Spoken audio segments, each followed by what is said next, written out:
You know that moment when salary hits your account and for like 5 minutes you feel powerful? You open your banking app, the number looks decent, not rich, not crazy, but comfortable, and your brain instantly goes, okay, maybe I deserve something this month. Maybe it's food delivery because work was stressful. Maybe it's new clothes because you've been meaning to upgrade. Maybe it's a gadget, headphones, watch, something small enough to feel harmless. And honestly, it feels good, like a reset button. You tell yourself, I work hard, I'm not wasting money, I'm just enjoying life. And then, 3 weeks later, you're checking your balance again and it's lower than you expected. Not zero, just lower. And now you're slightly stressed, slightly tighter, slightly more careful with every swipe. And you kind of repeat this cycle every month. Yeah, same. And I spend way too much time thinking about money, financial psychology, and why some people slowly build freedom while others stay stuck in this weird loop of earning, spending, and wondering where it all went. Not judging, by the way, I've done this. Still catch myself doing this sometimes. Because here's the strange part nobody really talks about. Rewarding yourself is not the problem. The pattern is. And if you really look at it, this small monthly habit quietly shapes your entire financial future. Not in a dramatic movie-style collapse, more like a slow leak in a water tank. You don't notice it until one day you're wondering why it never fills.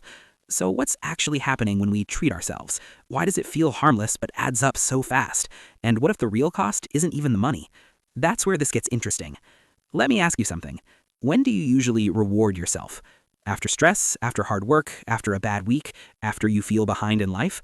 Yeah, same here. Most rewards are emotional reactions, not financial decisions. We like to think we're being logical, but honestly, we're just tired, stressed, or bored. I remember once I ordered food 3 days in a row, not because I was hungry. I mean, yeah, I was hungry, but I could have cooked. I just didn't want to think. I wanted comfort, warm food, zero effort, little dopamine hit. And the scary part, that felt normal. Here's the simple truth. Your brain links spending with relief, not happiness, relief. That matters a lot because relief spending is addictive. It teaches your brain feel bad, spend, feel better. And once that loop forms, it doesn't stay monthly. It becomes weekly, sometimes daily. Why this matters to you is simple. If money becomes emotional medicine, your bank balance becomes unstable by default. Actionable thought here. Next time you want to reward yourself, pause and ask one question. Am I celebrating something or escaping something? Huge difference. Okay, quick story. Imagine you get a raise. Not huge, maybe 15%.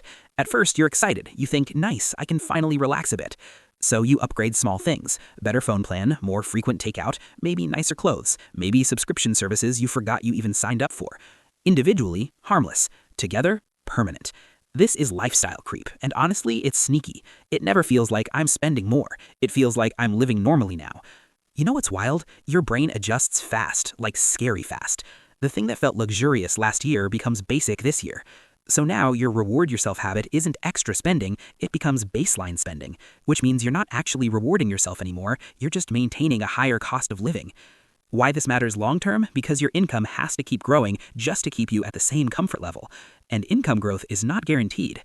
Takeaway here, every time your income increases, lock a piece of that increase away before your brain gets used to it. Even 20% of the raise. Your future self will literally thank you. Be honest, how many times have you said, just this once, next month I'll be strict, after this purchase I'm done? Yeah, same. The problem is not the purchase, it's the permission pattern. Every just this once weakens your internal boundary. It's like dieting. Nobody gains weight from one burger, but the mindset that allows constant exceptions, that's where the damage happens. I once bought a watch I didn't need, told myself it was a one-time thing. 2 months later, new shoes. 3 months later, random tech gadget I barely used.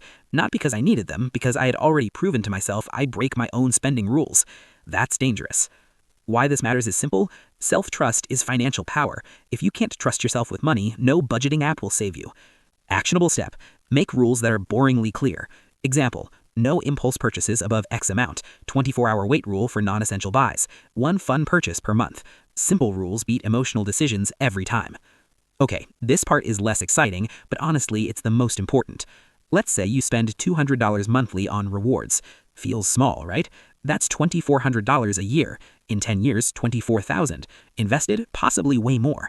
But here's the real hidden cost. It's not just money lost, it's options lost. Emergency freedom, career flexibility, the ability to say no to bad jobs, the ability to take risks. Money is not just spending power, it's decision power. I once met a guy who hated his job, like genuinely miserable, but he couldn't leave because zero savings, high lifestyle, monthly expenses locked him in place. That scared me more than poverty, honestly, being trapped. Why this matters to you? Because small monthly rewards can quietly trade away future freedom. Try this mental shift. When you spend, don't just ask, can I afford this? Ask, what future option am I trading for this? That question changes everything. This one is deep, so stay with me. Sometimes we reward ourselves not because we want the item, but because we want the identity attached to it. The successful guy, the person who has taste, the one who looks put together, the one who is not struggling.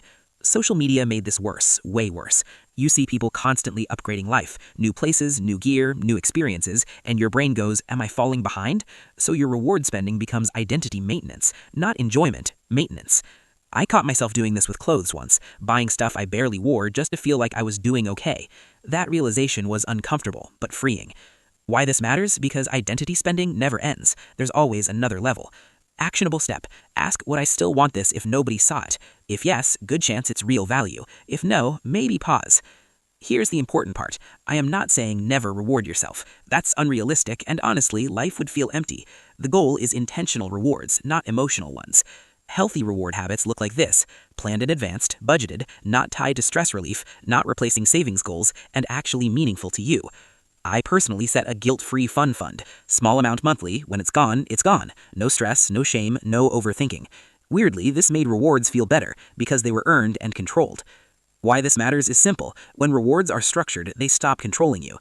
If you zoom out, the hidden price of monthly self-rewards isn't really about money. It's about patterns.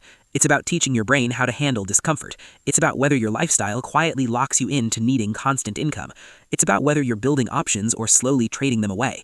And look, nobody gets this perfect. I don't, you won't, that's normal. But awareness changes everything.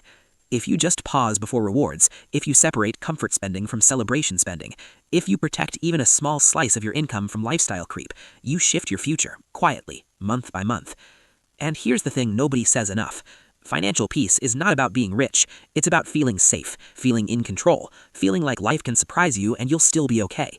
That feeling, it's addictive in the best way. So next time you want to reward yourself, don't feel guilty. Just get curious. Why this reward? Why now? What does future me think about this? Small questions, huge life impact. And honestly, you deserve rewards. Just make sure they're not secretly costing you your freedom.